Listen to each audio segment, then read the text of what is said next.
Dear Jack, I hope that you're keeping well, despite all that is going on right now.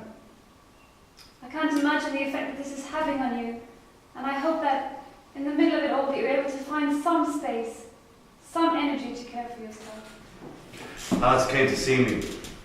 She looked as if she was going to a funeral. I didn't like the idea.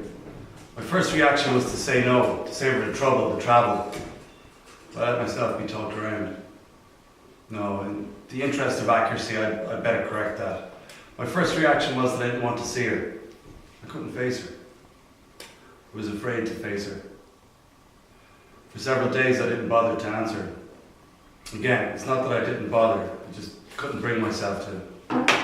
Then I mentioned it to a prison officer, as one inevitably does, and he seemed anxious, beyond the normal, that I should see Alice. I felt that his anxiety had more to do with turning down a visit than with my seeing Alice. More about my welfare.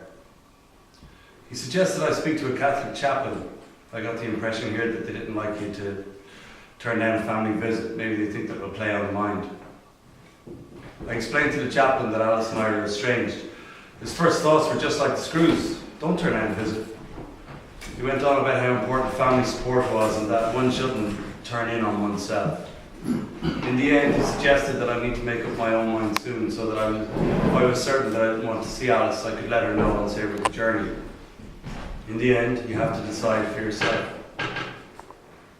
He offered to pass on any message if I wished. Either way.